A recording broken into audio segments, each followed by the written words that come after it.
Je voudrais remercier également les organisateurs de m'avoir invité et de me donner l'opportunité de revenir à Prangin, parce que j'avais la chance de venir ici il y a 4 ans.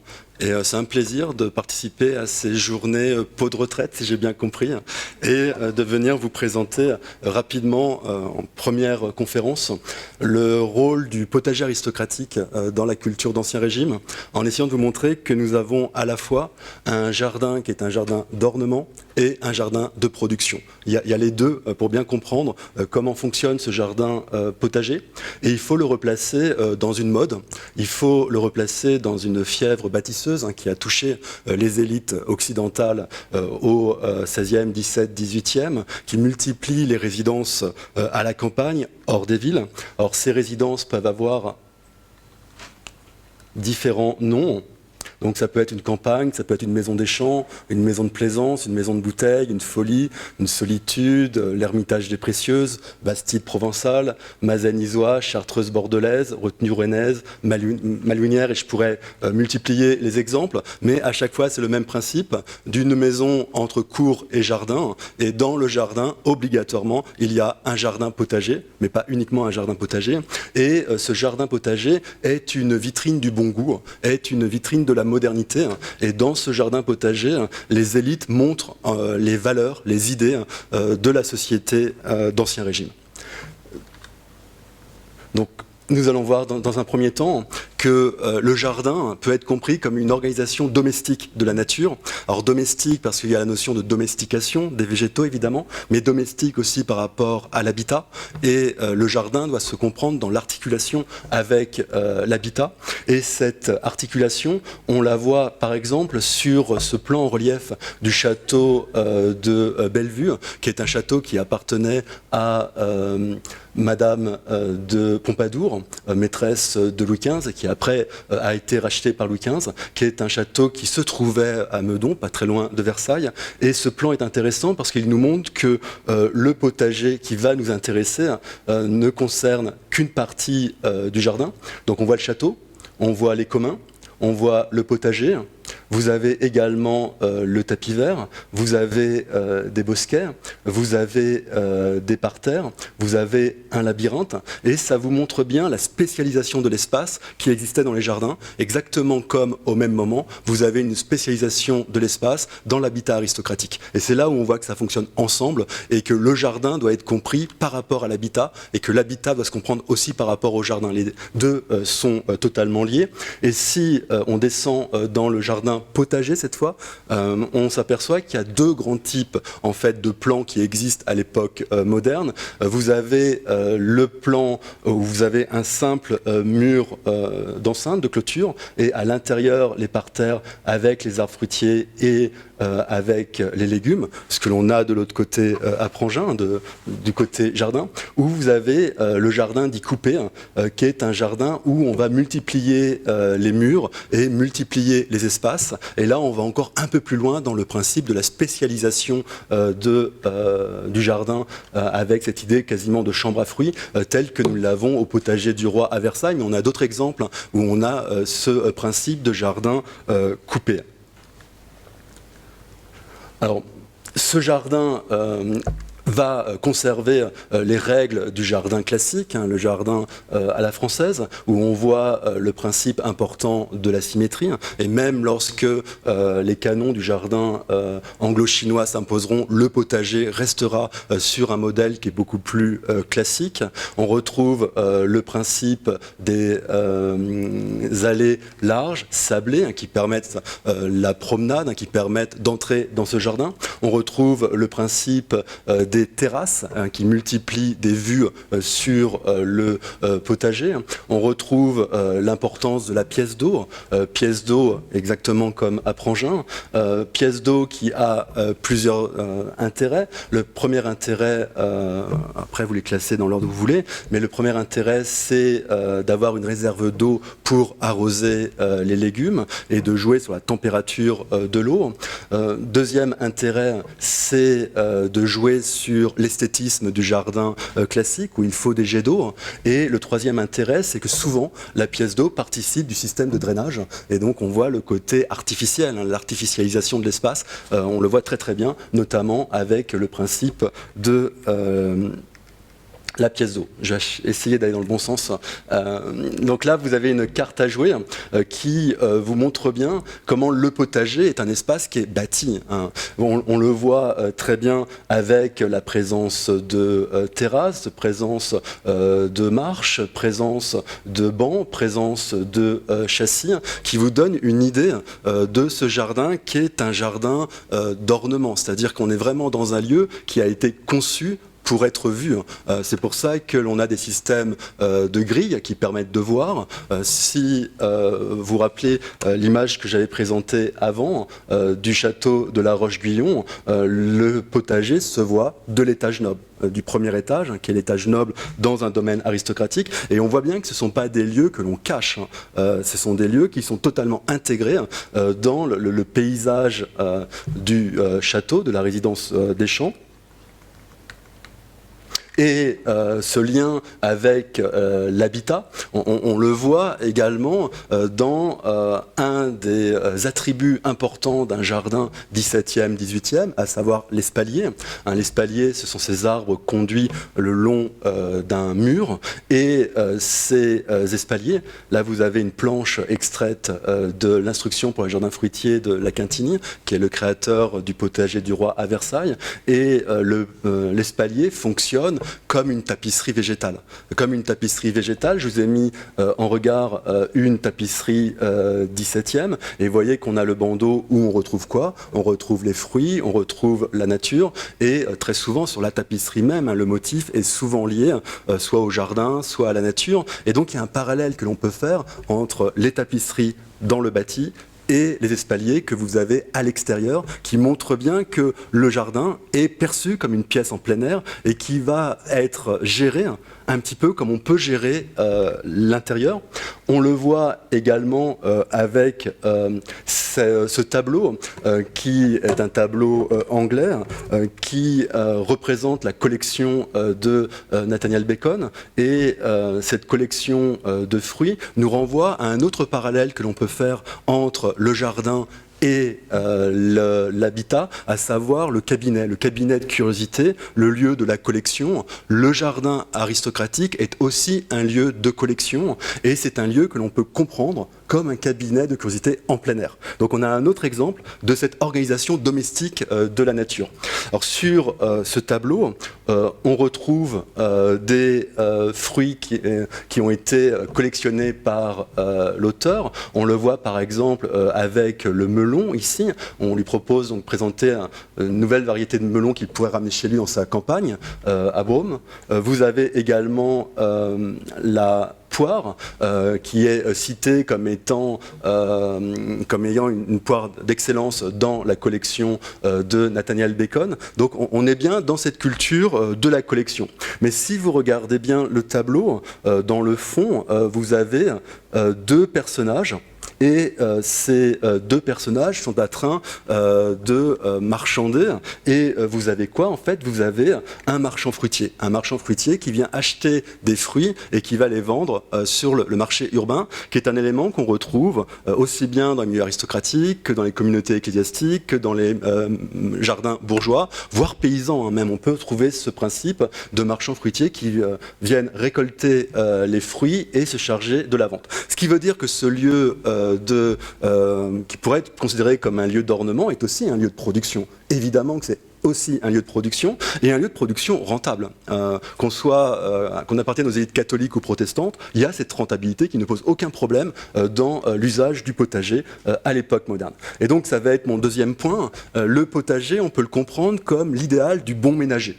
L'idéal du bon ménager, tel qu'il a été développé par Olivier de Serres dans le Théâtre d'agriculture et ménage des champs, qui est un traité d'économie rurale publié en 1600, qui est un appel à la reconstruction du royaume après les guerres de religion, après les 3 décennies de guerres de religion. Et ce livre est particulièrement important. On est dans l'entourage d'Henri IV et c'est un appel déjà à cultiver son jardin. Alors, Voltaire, on l'aura un peu plus tard dans ma présentation, mais il y a cette idée déjà du bon ménager et de s'investir dans son domaine et l'idée que l'on peut indiquer son statut social par les productions de son domaine, que ce soit les productions de son jardin fruitier potager ou les productions de ses vignes, quand bien même on a les moyens d'acquérir des denrées de qualité sur le marché.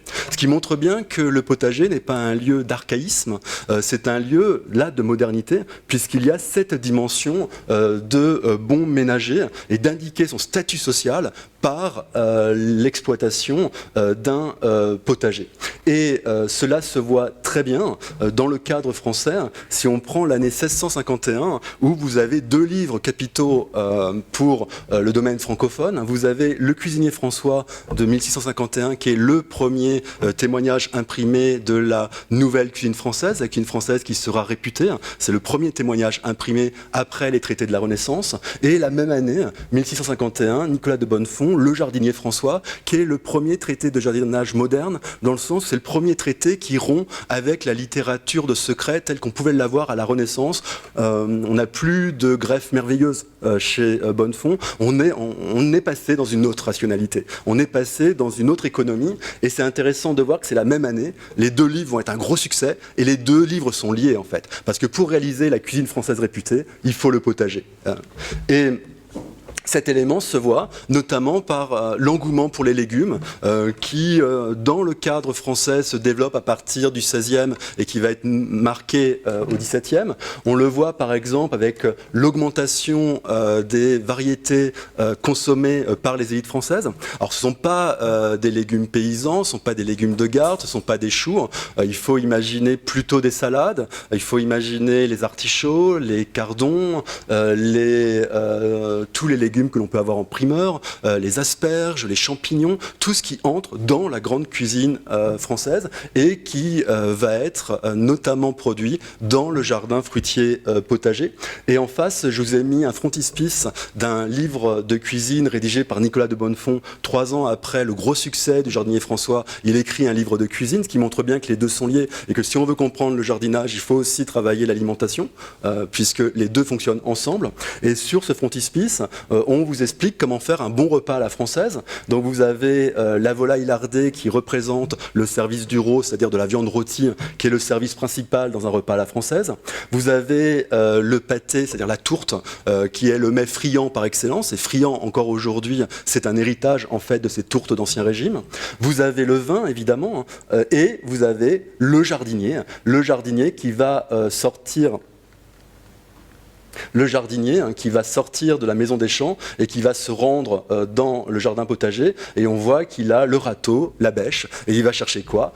Il va aller chercher les fines herbes essentielles pour aromatiser la cuisine française, il va aller chercher les légumes et il va aller chercher les fruits dont on a besoin pour le dessert. Et cette importance des légumes, on le voit par exemple dans ces semences qui viennent de Trianon et qui sont envoyées au potager de Ménard. Alors Ménard, ça fait partie des nombreuses propriétés qu'avait Madame de Pompadour. Là, c'est son frère qui en est le propriétaire, le marquis de Marigny, qui est le surintendant des bâtiments du roi, donc très proche du pouvoir. Et vous voyez, 6 variétés différentes de radis, 11 variétés différentes de laitue, 10 de melons. Les laitues, c'est essentiel parce que la salade, c'est ce qui va accompagner le rôt dans le repas à la française. Et la salade, c'est une association de différentes variétés de salade. On peut aussi y mettre des fleurs, on peut y mettre des herbes aromatiques et la salade avec la vinaigrette apporte la petite acidité qui permet de relancer l'appétit des convives dans le repas, puisque le bon cuisinier n'est pas là pour rassasier, le bon cuisinier est là pour vous pousser à aller jusqu'à la fin du repas et donc la salade est stratégique dans l'économie du repas à la française et on ne peut pas imaginer un repas sans salade à l'époque moderne et on ne peut pas imaginer un jardin des champs sans salade. Et ça va être un élément qui sera très présent dans les potagers du XVIIe, XVIIIe. Alors le potager, on le voit également ici, dans la cuisine. Au premier plan, où c'est plus grisé, vous avez une cuisine de représenté, et dans cette cuisine, vous avez un mobilier de cuisson qui s'appelle un potager, qui est la grande innovation technique de la Renaissance, qui va se développer au XVIIe en France, qui est une table en maçonnerie à hauteur d'appui, sur laquelle vous avez plusieurs réchauds de scellés, réchauds alimentés par du charbon de bois, et pour la première fois dans l'histoire de la cuisine, on a la possibilité, sur le même plan de cuisson, d'avoir des feux d'intensité différentes. Ce qui veut dire concrètement qu'on peut réserver une préparation, on peut faire une fricassée, et on peut réaliser la cuisine française, qui est une cuisine plus technique en fait que la cuisine médiévale. Et donc on a besoin de ce plan de cuisson. Aujourd'hui, on parlerait d'un piano dans les milieux professionnels, et le nom qu'on donne en français à ce nouveau mobilier de cuisson, c'est le potager. Alors, pour faire le potage, mais ça renvoie aussi au jardin, ce qui montre bien l'importance de ce lieu, l'importance stratégique de ce lieu dans les arts de la table et donc dans un modèle culturel. Et dans le fond, derrière cette cuisine, vous avez une porte ouverte, et cette porte, c'est l'office. Vous avez une femme qui se rend dans ce lieu, et l'office est le lieu où on va préparer les sucreries, puisque dans le système français, on sépare le salé du sucré, ce sont deux mondes différents. Et dans ce lieu, à l'office, on va préparer quoi? Les confitures, les ratafias, les eaux de fruits, etc., qui sont également liés au jardin potager. Et le jardin potager, il faut le replacer également dans la mode pour les confitures. La mode pour les confitures, alors les confitures existaient avant le 17-18e, les confitures appartenaient à la littérature de secret à la fin de l'époque médiévale et au XVIe siècle. Là, vous avez un exemple de l'excellent et moult utile opuscule de Nostradamus qui va sur cette logique du secret, parce que c'était un véritable secret que d'arriver à figer un fruit dans sa parfaite maturité. C'est quand même un prodige au XVIe siècle. Nous, on n'a plus vraiment cette idée-là quand on ouvre un bocal aujourd'hui. Il faut imaginer ce que ça pouvait représenter de pouvoir manger des fraises en janvier, par exemple, forme de confiture. Et à partir du XVIIe, on a des livres qui sont clairement des livres de confiture. Le confiturier François, le parfait confiturier, etc. Et donc, ce qui est intéressant, c'est que les confitures ont quitté la littérature de secret, tout simplement parce qu'en même temps, vous avez un boom sucrier à partir du moment où les Européens vont acclimater la canne à sucre en Amérique, et notamment dans le domaine brésilien, qui sera le premier lieu de production de sucre pour l'approvisionnement du marché européen.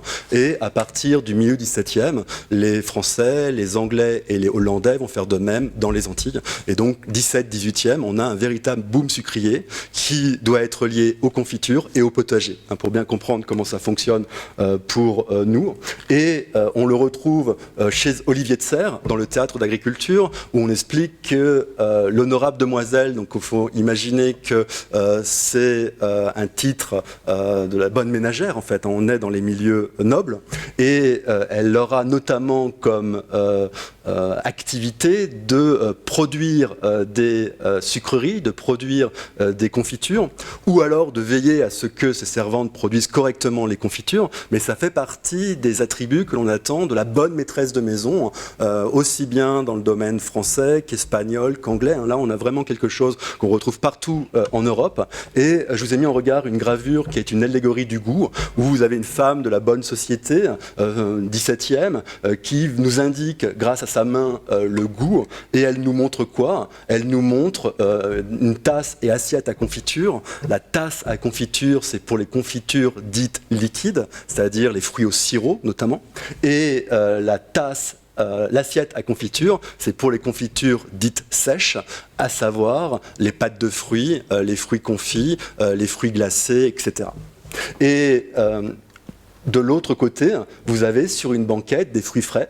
Vous avez des poires, vous avez un melon entamé, et on comprend que cette femme a réalisé les confitures, que c'est elle qui a transformé ces fruits frais en confiture, et on le comprend grâce à quoi? Grâce à la fenêtre ouverte qui est derrière, juste derrière la femme, qui nous montre que les fruits frais proviennent du jardin fruitier potager. On est dans une maison des champs, obligatoirement il y a un potager derrière, et là on nous indique clairement que c'est elle qui a créé ou qui a surveillé la préparation de ces confitures. Et si vous regardez bien la composition, vous avez un angle qui est marqué par la nappe.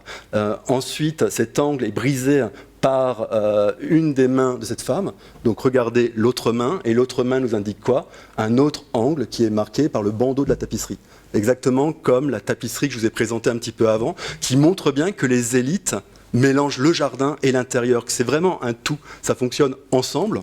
Ce qui veut dire concrètement que les natures mortes, là vous avez des confitures sèches dans la boîte, et là vous avez des confitures liquides dans cette nature morte de Chardin. Là vous avez une autre nature morte. Ces natures mortes, il faut les replacer dans l'intérieur bourgeois et aristocratique, et il faut les comprendre peut-être moins comme des vanités, contrairement à ce qu'on a tendance à dire en histoire de l'art. Bon, il y a des natures mortes qui sont des vanités, mais pas toutes.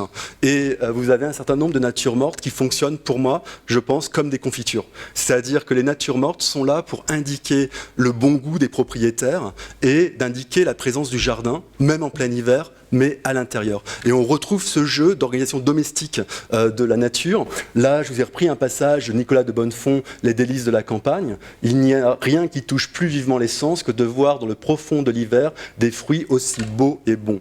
Il parle des confitures, mais je peux dire la même chose pour ma nature morte. Et donc là, il y a bien un regard contemporain, qui ne va pas forcément là voir un début de corruption et une vanité, mais qui va peut-être comprendre le bon goût, la gestion de son jardin potager. Et si vous reprenez cette nature morte, vous voyez que le plat de prunes est posé sur une boîte. Nous, quand on va dans un musée des Beaux-Arts, on voit une boîte en bois de sapin, mais on n'a aucun imaginaire de ce que cela peut réellement être. Or, pour les contemporains, c'est-à-dire pour les gens du XVIIe, au contraire, on a cet imaginaire. Et pour quelqu'un du XVIIe, je vais le mettre dans le bon sens, pour quelqu'un du XVIIe, si on ouvre la boîte, on a ça. Ce qui veut dire concrètement que quand quelqu'un du XVIIe voit les prunes, il voit plusieurs confitures. Il voit les prunes qui sont représentées dans leur naturel et dans leur parfaite maturité, d'où les fruits un petit peu abîmés, d'où l'insecte qui peut être présent parce que le fruit est mûr. Et en dessous, vous avez quoi? Vous avez ces fruits transformés en confiture. Et donc un jeu qui, à mon avis, permet d'avoir une autre lecture possible des natures mortes, qui permet de bien montrer l'articulation entre l'intérieur et le jardin. Donc, en conclusion, sur ce jardin, conclusion en deux temps. Premier élément, je crois que c'est important de bien comprendre que le potager n'est pas un lieu archaïque, c'est pas un archaïsme, c'est un lieu qui est à la pointe de la modernité pour l'Ancien Régime, et que c'est à la fois une vitrine du bon goût. On doit avoir un potager quand on appartient aux élites. On doit obligatoirement s'investir dans le jardinage. Et on se perçoit comme étant jardinier, quand bien même on n'a peut-être jamais touché de sa vie une bêche ou un râteau. Mais on se présente comme étant jardinier et un lieu de la modernité. Et ça, on le voit très bien dans cette gravure qui est la gravure dans le jardinier François, où on voit deux jardiniers de présentés. Vous avez d'un côté un couple des élites, un homme et une femme qui visitent le jardin. Donc on est vraiment dans un théâtre de la civilité, on est dans un lieu de la conversation, et il est en train de lui montrer l'organisation de son jardin. Et vous avez d'autres jardiniers qui sont ceux qui vont transpirer, qui vont réellement manier la bêche, et qui sont en train de faire une fosse de plantation, et qui vont installer très probablement des espaliers.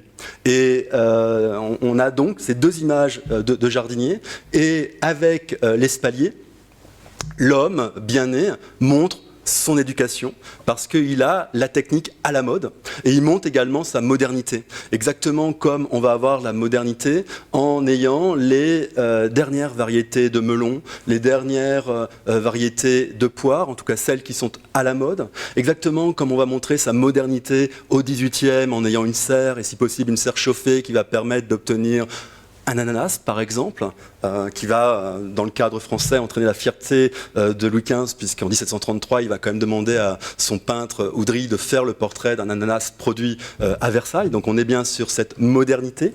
Et derrière, les valeurs et cette modernité, c'est celle de la domestication. Et on reprend mon idée de domestication par le jardin, de domestication de la nature, et cet idéal d'une nature qui est totalement artificialisée.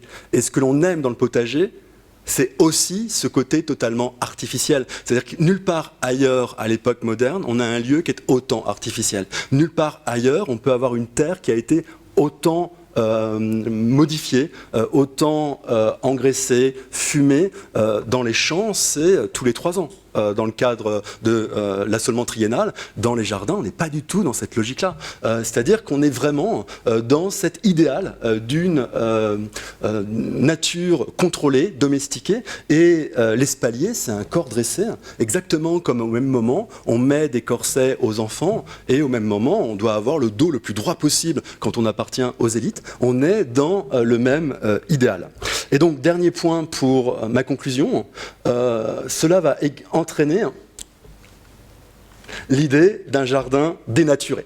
Point d'interrogation. Donc on a vu que ce qui plaît dans ce jardin, c'est le côté totalement artificiel.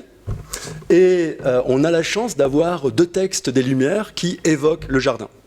Un texte qui évoque le jardin en introduction et un texte qui évoque le jardin en conclusion, et 2 textes qui sont quasiment contemporains et des auteurs majeurs, puisqu'on a Rousseau, Voltaire. Alors évidemment, la conclusion de Candide, 1759, cela est bien dit, mais il faut cultiver notre jardin, qui est à prendre dans les 2 sens du terme, c'est-à-dire le sens concret et le sens métaphorique. Et évidemment, derrière, il y a le jardin des lys, etc., et on le voit très bien quand on voit la description. Donc il faut simplement remplacer les lieux géographiques, mais c'est bien cet art de vivre des Lumières, cette douceur de vivre des Lumières, qui existe notamment, qui s'investit notamment dans le jardin potager, notamment dans la fabrication de confitures, dans les collations que l'on peut offrir. Et derrière, c'est bien ce théâtre de cette société qui est sûre de la supériorité de son modèle de civilisation. L'arrogance française, c'est le 17e, c'est là où ça commence vraiment à s'imposer, et le potager entre totalement dans cette idée de la supériorité du modèle culturel français. Et ce qui est très intéressant, c'est que Rousseau dit la même chose. Rousseau dit la même chose dans Émile ou de l'éducation, mais lui c'est au début. Quand il ouvre son traité d'éducation, il commence par un constat, et le constat est amer. Son constat est de dire que l'homme dénature tout. Que l'homme dénature tout, et il prend quoi comme exemple? Le potager. Il prend le potager, c'est-à-dire il inverse totalement la version de Voltaire, et quand il parle par exemple de la difformité des monstres, on peut penser aux arbres nains par exemple. On est totalement dans cette idée-là. Quand on parle du dressage, il y a bien l'idée de l'espalier. Il le faut contourner à sa mode, comme un arbre de son jardin. On façonne les plantes par la culture et les hommes par l'éducation. Et évidemment, derrière, c'est une critique en règle de l'éducation. Et moi, ce qui me semble particulièrement intéressant, c'est de voir que les 2 textes nous disent exactement la même chose. Le jardin fruitier potager a été un symbole de cette société d'Ancien Régime. Et je vous remercie de votre attention. J'ai respecté le temps, moins bien le déroulement des diapositives.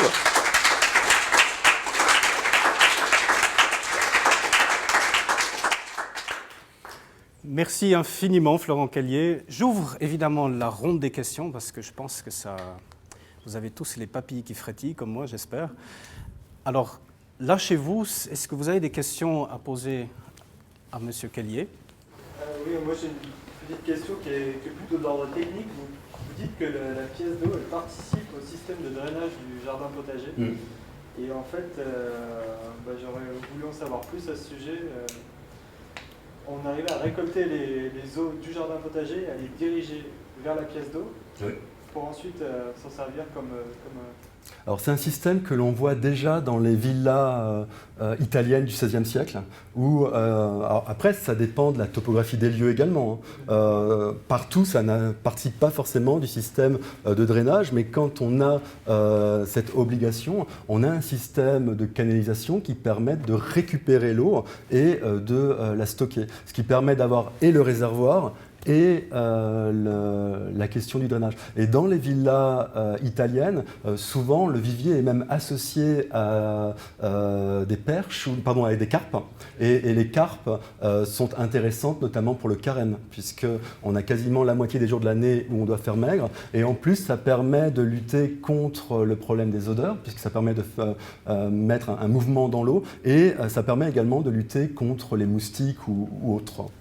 Le jardinier prend son arrosoir et il le plonge dans la pièce d'eau pour... Ah, comment on arrose? Oui. Alors en fait, vous avez plusieurs systèmes qui existent. On peut déjà avoir des systèmes de pompe au XVIIe.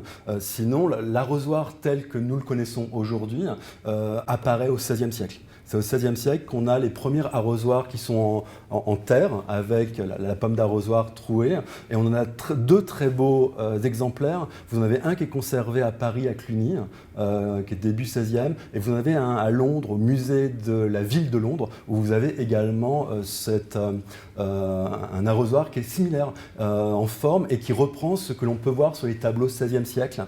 Alors avant, on peut avoir le système de la chantepleur, pour l'époque médiévale, mais sinon vous avez évidemment également les baquets, les seaux, etc. Mais l'arrosage est important. Si vous prenez par exemple la Quintini, quand il donne des conseils sur comment engager un jardinier, comment être sûr que le jardinier, donc celui qui va vraiment travailler dans le jardin, soit résistant, soit efficace et soit la bonne personne, il y a notamment comme conseil de lui faire arroser des plates-bandes pour voir sa résistance. Il faut imaginer la difficulté que cela peut représenter. Et puis ça veut dire aussi les arrosoirs des deux côtés. Oui, ce que l'on voit, alors, on est plus à l'époque moderne, mais que l'on voit très bien dans le tableau de Caillebotte, les jardiniers, où on voit ces jardiniers professionnels et la manière dont ils tiennent les arrosoirs. Mais il faut imaginer la corvée que ça peut représenter. Mais le jardin, c'est un des rares espaces qui est irrigué à l'époque moderne. Et donc ça veut dire concrètement que c'est au jardin que l'on peut obtenir une certaine qualité de légumes qu'on n'aura pas ailleurs à l'époque moderne, notamment pour des radis bien tendres, par exemple pour des cardons qui est le plus de moelle possible. Là aussi il faut qu'il y ait un arrosage, sinon on a des plantes qui sont plus aigres en fait, avec peu de mâche, j'allais dire. Et donc ça, c'est des éléments qui sont essentiels. Et évidemment, on vous explique aussi qu'il faut plutôt arroser le matin ou le soir, qu'il ne faut jamais faire ça. Et donc ça, ces conseils d'arrosage, on les a dès l'époque médiévale dans les traités de jardinage. Hein. Dans le Ménager de Paris, où vous avez un petit traité de jardinage, il y a des conseils aussi sur l'arrosage. Donc c'est central. En fait, le jardin, c'est le lieu où la plante a tout pour réussir, puisque elle va être arrosée, elle va être fumée, et il va y avoir un désherbage quasiment systématique et une lutte contre les insectes, les rongeurs, etc. Donc c'est quand même un endroit qui est exceptionnel par rapport au reste, quand bien même on peut avoir des légumes en plein champ à l'époque moderne, hein, évidemment, mais pas avec la même qualité. Bonjour. J'avais une question sur les variétés ou espèces. Comment ont-elles été introduites à travers le temps, ces différents siècles? Y avait-il un canevas qu'on consultait ou des prescriptions qui étaient données sur les nouvelles variétés à introduire dans ces jardins?